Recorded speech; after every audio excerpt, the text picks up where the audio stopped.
অন্যায় বহু দিনৰ পৰাই চলি আছে। 17 বছৰ আগৰ পৰা যেতিয়া এই আমাৰ যিসকল কৰ্মচাৰী, যিসকল স্কিল, যিসকল কৰ্মচাৰী আছে, তেওঁলোকে এই কামৰ লগত জড়িত হলে, জৰুৰীকালীন সেৱাৰ লগত যিসকল জড়িত হৈ থাকিল, বিভিন্ন সময়ত বিভিন্ন দাবী চলি আছে। ৰাষ্ট্ৰীয় নিয়ম মতে যি ধৰণে তেওঁলোকক দৰমহা দিব লাগে, যিমান ঘণ্টা কাম কৰিব লাগে তাতকৈ বেছি কামত লগাই আন আন ৰাজ্যবোৰতকৈ কম দৰমহা দি যেনেকৈ শোষণ নিষ্পেষণ চলাইছে, এই কথাটো আমাৰ চৰকাৰখনৰ, আমাৰ যিসকল কৰ্মচাৰী আছে তেওঁলোকৰ প্ৰতি থকা যিটো দৃষ্টিভংগী, সেইটোৱে স্পষ্ট ৰূপত প্ৰকাশ হৈছে। যেতিয়া কভিডৰ সময় আছিল তেতিয়া আপোনালোকে শুনিছে অসমৰ মুখ্যমন্ত্ৰীয়ে কিমান আমাৰ জৰুৰীকালীন সেৱাৰ লগত যিসকল ব্যক্তি আছে সকলোকে প্ৰশংসাৰে উপচাই পঠাইছিল, সকলোকে প্ৰশংসাৰে উপচাই পেলাইছিল। কিন্তু তাৰ পাছত যেতিয়া আমি দেখিলো যে যেতিয়া কভিড শেষ হ'ল, কৰোণাকালীন অৱস্থা শেষ হ'ল, তাৰ পাছত এই যিমানবোৰ দাবী আছিলে এই দাবীবোৰক কোনো ফালৰ পৰা, চৰকাৰৰ ফালৰ পৰা কোনো কৰ্ণপাত কৰা আমি দেখিবলৈ পোৱা নাই। তেওঁলোকে ন্যায় দিয়া যিটো কথা, এই কথা তেওঁলোকৰ ফালৰ পৰা কোনো ধৰণৰ তেওঁলোকে যি সঁহাৰি দিব লাগে সেই সঁহাৰি দিয়া আমি দেখিবলৈ পোৱা নাই। এতিয়া হঠাৎ 3000 কৰ্মচাৰী, 1000তকৈ বেছি মানুহক তেওঁলোকক বৰখাস্ত কৰি দিয়া হৈছে, তেওঁলোকক টাৰ্মিনেট কৰা হৈছে। অতি বেআইনীভাৱে কৰিছে, এই কথা ইতিমধ্যে সকলোৱে আলোচনা কৰিছে, আমি সকলোৱে জানো। চৰকাৰৰ মুখ্যমন্ত্ৰীৰ ফালৰ পৰা আমি দেখিছো যে এই বিষয়টোক লৈ এটাও বক্তব্য দিয়া নাই। 37টা দিনত তেওঁলোকৰ ফালৰ পৰা কোনো ধৰণৰ উদ্যোগ নাই। আৰু এই কথাই প্ৰমাণ কৰে যে এই জৰুৰীকালীন সেৱাৰ লগত জড়িত হৈ থকা কোম্পানীত কাম কৰি থাকিলেও তেওঁলোকৰ প্ৰতি অসমৰ ৰাজ্যখনৰ গাৰ্জেন হিচাপে, ৰাজ্যখনৰ গাৰ্জেন চৰকাৰ হিচাপে তেওঁলোকৰ যিটো দায়িত্ব থাকিব লাগে সেই দায়িত্ব তেওঁলোকে পালন কৰিবলৈ ইচ্ছুক নহয়। আৰু সেইকাৰণে এই টাৰ্মিনেশ্যন হোৱাৰ পাছত চৰকাৰৰ ফালৰ পৰা এই বিষয়টোত তেওঁলোকে কোনো ধৰণৰ বক্তব্য আগবঢ়া নাই। কোনো ধৰণৰ 37 দিন এনেকৈ সংগ্ৰাম কৰাৰ পিছতো চৰকাৰৰ ফালৰ পৰা কোনো ধৰণৰ কথা বতৰা তেওঁলোকে কোৱা আমি দেখিবলৈ পোৱা নাই। গতিকে চৰকাৰখনৰ মুখ্যমন্ত্ৰীৰ দৃষ্টিভংগীটো যে স্পষ্ট, এই কথা প্ৰমাণ হৈছে। তেওঁলোকে আমাৰ অসমৰ কৰ্মচাৰী, নিবনুৱা যুৱক যুৱতীসকলতকৈ বেছি যে এটা কোম্পানীৰ প্ৰতিশোধ বেছি দায়বদ্ধ, এই কথা তেওঁলোকৰ কামৰ যোগেদি নিজে প্ৰমাণ কৰি দিছে। আমাৰ যিসকল কৰ্মচাৰীক নহলে আমাৰ স্বাস্থ্য খণ্ডৰ স্বাস্থ্য সেৱাৰ মূল কাম কাজবোৰ নহয়, জৰুৰীকালীন সেৱা পাবলৈ সক্ষম নহয় সাধাৰণ জনগণে, সেই কাম সমূহৰ লগত জড়িত হৈ থকা মানুহ, ব্যক্তিসকল, কৰ্মচাৰীসকল 137 দিন, 108 মৃত্যুঞ্জয়ৰ লগত জড়িত হৈ থকা কৰ্মচাৰীসকল 37 দিন তেওঁলোকে কৰ্মবিৰতি দি আছে, কৰ্মবিৰতিত আছে, সংগ্ৰাম কৰি আছে। এই কথাই চৰকাৰখনৰ আৰু এটা কথা প্ৰমাণিত কৰে যে এইখন চৰকাৰ যে জনগণৰ প্ৰতি দায়বদ্ধ নহয়, জনমুখী চৰকাৰ যে নহয়। 108ৰ লগত জড়িত হৈ থকা কৰ্মচাৰীসকল তেওঁলোকে কিবা এটা বিষয় লৈ তেওঁলোকে সংগ্ৰাম কৰিছে, ন্যায্য প্ৰাপ্তিৰ কাৰণে সংগ্ৰামলৈ আহিছে। এই 37 দিনীয়া সংগ্ৰামৰ সময়ত সাধাৰণ জনগণ, অসমৰ মানুহৰ যে বিলাই বিপত্তি হৈছে, দুৰ্গতি হৈছে, অসমৰ মুখ্যমন্ত্ৰীয়ে এইটো উদ্যোগ ল'ব লাগে। সেই লোৱাৰ কথাটো এইটো প্ৰমাণ কৰিছে যে সাধাৰণ জনগণৰ প্ৰতিও অসমৰ মুখ্যমন্ত্ৰীৰ তিল মানুহ ভূক্ষেপ নাই, তিল মানুহ দায়বদ্ধতা নাই।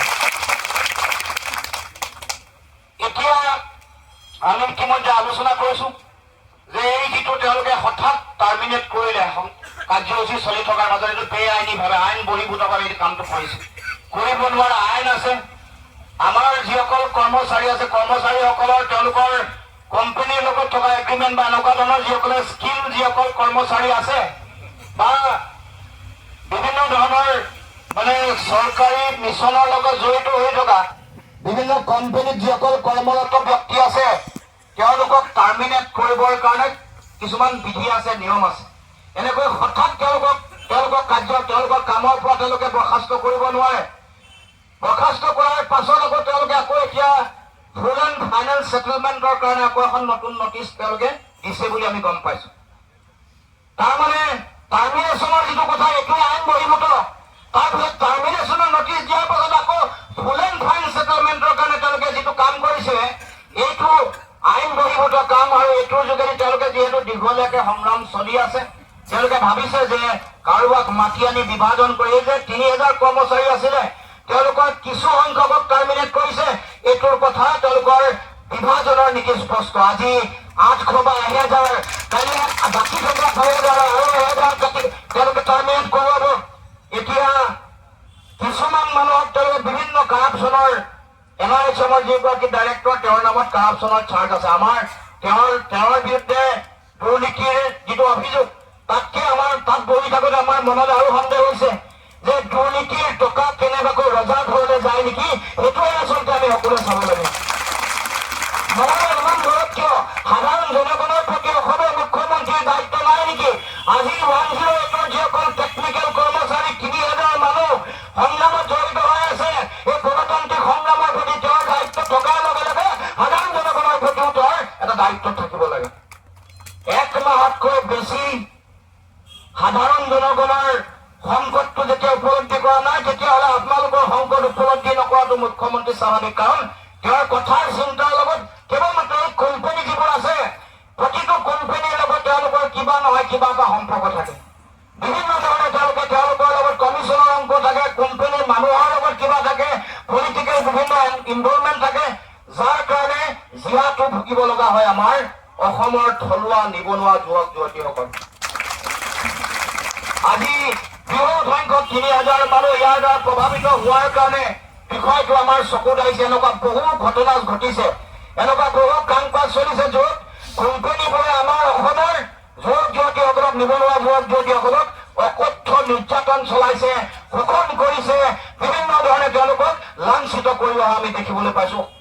বহু ঠাইত অকমান ১০জন, ১৫জন, ৫০জন, ১০০জন এনেকুৱা বিভিন্ন ব্যক্তিক তেওঁলোকে এনেকৈ আমাৰ কোম্পানীবোৰে, এইটো কেৱল মাত্ৰ চৰকাৰৰ কোনো ধৰণৰ নীতি নথকাৰ কাৰণে, কাৰণ কোম্পানীসমূহে এনেকৈ আমাৰ নিবনুৱা যুৱক যুৱতীসকলক এনেকৈ অন্যায় কৰিব আৰু তেওঁলোকক নিয়ন্ত্ৰণ কৰিবৰ কাৰণে চৰকাৰৰ কোনো ব্যৱস্থা নাথাকিব, এইটো কোনো কাৰণতে গ্ৰহণীয় নহয়। চৰকাৰ যিহেতু আমাৰ গাৰ্জেন, তেওঁলোকৰ দায়িত্ব যে কোম্পানীসমূহে আমাৰ যিসকল কৰ্মচাৰী আছে তেওঁলোকক ৰাতিৰ ভিতৰতে যেতিয়া তেওঁলোকক খেদি দিছে, তেওঁলোকক টাৰ্মিনেট কৰিছে, তাৰ পাছত চৰকাৰে নিজেই তেওঁলোকক মাতি আনি এই বিষয়টো তেওঁলোকে আলোচনা কৰিব লাগিছিল বা এটা তেওঁলোকে সিদ্ধান্ত ল'বৰ কাৰণে চিন্তা চৰ্চা কৰিব লাগিছিল। বহু দিনৰ পৰা দৰমহাক লৈ যিটো টেকনিকেল যিসকল কৰ্মচাৰী তেওঁলোকে যি ধৰণৰ দৰমহা পায় বেলেগ ৰাজ্যসমূহত, ইতিমধ্যে তেলেংগানাৰ কথা ক'লে তাত ৩৭,০০০ দৰমহা পায়, মেঘালয়ত প্ৰায় ৩২,০০০ টকা। আৰু আমাৰ কৰ্মচাৰীসকলে ১২ ঘণ্টা কাম কৰি তেওঁলোকৰ আধা, তেলেংগানা আধা পইচা অসমত পাই আছে। এইটো কেনেকুৱা ধৰণৰ কথা?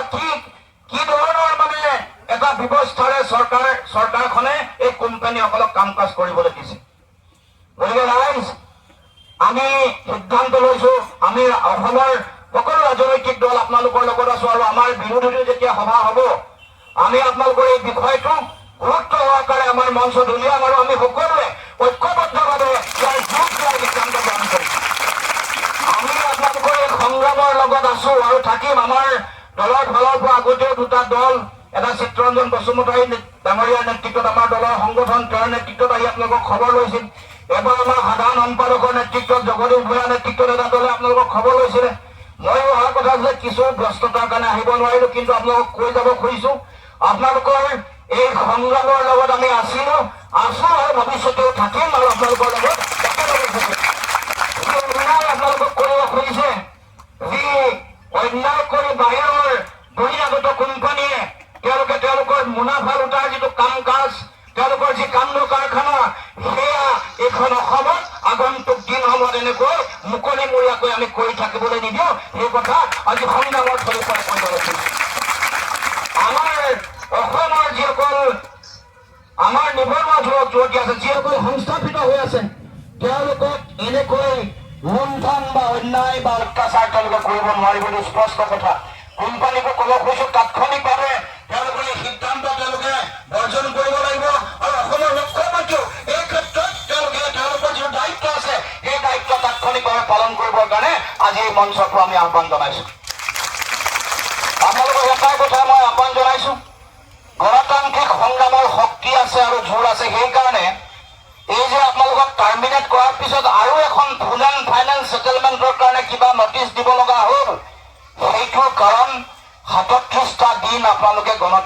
গণতান্ত্ৰিকভাৱে আন্দোলন কৰাৰ কাৰণে গণতান্ত্ৰিক আন্দোলনৰ এইটো শক্তি আছে। সেইকাৰণে মই আপোনালোকক আহ্বান জনাইছো, ভয় ভাবুকি খুৱাব, বিভিন্ন ধৰণৰ ষড়যন্ত্ৰ কূটকৌশল চলিব, কিন্তু গণতান্ত্ৰিক সংগ্ৰামৰ ধাৰাটোক কোনো কাৰণতে হিংসালৈ কেতিয়াও যাতে ৰূপান্তৰ নহয়, কাৰণ এইটো প্ৰবোধ কৰি থাকে আপোনালোকক। গণতান্ত্ৰিকভাৱে থাকিলে মই ভাবো যে তেওঁলোক বাধ্য হ'ব এদিন নহয় এদিন অসমৰ মুখ্যমন্ত্ৰী, স্বাস্থ্য বিভাগ আৰু স্বাস্থ্য মন্ত্ৰীৰ লগত জড়িত হৈ থকা মানুহে আহি আপোনালোকৰ লগত কথা পাতিবলৈ বাধ্য হ'ব আৰু এই সমস্যাটো সমাধান কৰিবলৈ বাধ্য হ'ব। 8 তাৰিখে ময়ো আহ্বায়ক হিচাপে আছো। মই CPIM দলৰ সুপ্ৰকাশ তালুকদাৰ আৰু বিবেক দাস, CPIML দলৰ সম্পাদক, ৰাজ্যিক সম্পাদক, আমি তিনিজনে সকলো ৰাজনৈতিক দলৰ এখন সভা, বিৰোধী ৰাজনৈতিক দলসমূহৰ এখন ৰাজহুৱা সভা আমি আহ্বান কৰিছো এই বিষয়টোক লৈ। 108ৰ যিটো কৰ্মচাৰীসকলে যি ধৰ্মঘট চলাই আছে, যি অনিৰ্দিষ্টকালীন কৰ্মবিৰতি চলাই আছে, এই বিষয়টোক লৈ যিহেতু 37টা দিন এনেকৈ কাৰ্যসূচী চলাই থকাৰ পাছতো ৰাজ্য চৰকাৰ যিহেতু তেওঁলোকৰ তিল মানুহ কাণ হাৰ নাই, অকমানো বিষয়টো কৰ্ণপাত কৰা নাই। এইখন চৰকাৰে এনেকৈ আপোনালোকে দেখিছে তেজপুৰ বিশ্ববিদ্যালয়ত 100 দিনতকৈ বেছি আন্দোলন কৰাৰ পাছতো এবাৰো অসমৰ মুখ্যমন্ত্ৰী যিগৰাকী ৰাজ্যপাল আছে, ৰাজ্যপালে আমাৰ এই ছাত্ৰ ছাত্ৰীসকলৰ লগত আলোচনা কৰাটো তেওঁলোকে গুৰুত্বপূৰ্ণ বুলি নাভাবিলে। গতিকে আপোনালোককো সেই একে দৃষ্টিভংগীৰে চাইছে। সেইকাৰণে আজিলৈকে কোনো ধৰণৰ তেওঁলোকৰ ফালৰ পৰা কোনো ধৰণৰ বক্তব্য, কোনো ধৰণৰ ব্যৱস্থা এই বিষয়টো নিষ্পত্তি কৰিবৰ কাৰণে, কাৰণ আমাৰ অতি গুৰুত্বপূৰ্ণ এই স্বাস্থ্য খণ্ড, স্বাস্থ্য সেৱাৰ জৰুৰীকালীন সেৱাৰ লগত জড়িত হৈ থকা কৰ্মচাৰীসকলক মুখ্যমন্ত্ৰীয়ে তেওঁলোকৰ প্ৰতিনিধিক মাতি দি কথা পাতিব লাগিছিল। কাৰণ এই প্ৰভাৱটো অকল কিছু সংখ্যক মানুহক নহয়, সমগ্ৰ আমাৰ সাধাৰণ জনগণৰ ইয়াৰ প্ৰভাৱ পৰে। গতিকে জনতাৰ প্ৰতি, জনগণৰ প্ৰতি দায়িত্ব, দায়বদ্ধতা থাকিলে অসমৰ মুখ্যমন্ত্ৰীয়ে নিশ্চিতভাৱে আলোচনালৈ মাতি নি বিষয়টো সমাধান সূত্ৰ উলিয়াবৰ কাৰণে চেষ্টা কৰিলে হ'ল। গতিকে তেওঁ কেৱল মাত্ৰ ক্ষমতা লাগে, কেৱল মাত্ৰ তেওঁলোকক কোম্পানীসমূহৰ লগত তেওঁলোকৰ এতিয়া সুসম্পৰ্ক থকাৰ কাৰণে তেওঁলোকক কেতিয়াও কোনো কাৰণতে এনেকুৱা ধৰণৰ কথা বতৰাবোৰত তেওঁলোকে হস্তক্ষেপ নকৰে। 400তকৈ বেছি কৰ্মচাৰী বোলে তেওঁলোকে নাই, চাকৰিত নাই, কিন্তু তেওঁলোকৰ নামত দৰমহাটো ওলাই থাকে। মাজুলীত মাজুলী যিখন তেওঁলোকৰ 108 নৌকা আছে স্বাস্থ্য জৰুৰীকালীন স্বাস্থ্য সেৱাৰ কাৰণে, সেইবোৰ নচলাকে তাৰ নামত বিল হৈ থাকে। 400তকৈ বেছি কৰ্মচাৰীৰ নামত ভুৱা বিল চলি আছে। এইবোৰ কথা মুখ্যমন্ত্ৰীয়ে নজনাকে থকা নাই। মানে মাৰ্ঘেৰিটাত যিমান গাড়ী কয়লা উঠে, সকলো কয়লাৰে হিচাপ যিহেতু মুখ্যমন্ত্ৰীৰ লগত থাকে, কিমান পইচা আহিছে সেইটোৰ হিচাপ যিহেতু মুখ্যমন্ত্ৰীৰ লগত থাকে, এই যে 400তকৈ বেছি যে মানুহৰ কৰ্মচাৰী ভুৱা বিল উলিয়াই আমাৰ NHMৰ ডাইৰেক্টৰ গৰাকীয়ে যে বৃহৎ দুৰ্নীতি চলাই আছে, মাজুলীৰ এই নৌকাসমূহৰ 108 নৌকাসমূহৰ নামত যে ব্যাপক দুৰ্নীতি চলাই আছে, এই কথা মুখ্যমন্ত্ৰীয়ে নজনাকে থকা নাই। সেইকাৰণে কৈছো যে ইয়াৰ 400তকৈ বেছি কৰ্মচাৰীৰ ভুৱা বিল, মাজুলীৰে নৌকাকেইখনৰ নামত হোৱা ভুৱা বিল, এইবোৰৰ পইচা কেনেবাকে ৰজা ঘৰলৈ যায় নেকি, এই কথা আমাৰ জনাৰ প্ৰয়োজনীয়তা আছে আৰু আমাৰ মনত সেই সন্দেহ অধিক সন্নিহিত হৈছে। গতিকে ৰাইজ, আপোনালোকে সংগ্ৰামী বন্ধুসকল, আপোনালোকে এই সংগ্ৰাম আপোনালোকে আগবঢ়াই লৈ যাওক। আপোনালোকৰ লগত আছো আৰু আমাৰ এয়া সংগ্ৰাম ন্যায্যপ্ৰাপ্তি সংগ্ৰাম, এয়া আপোনালোকে পাব লগা প্ৰাপ্য অধিকাৰ।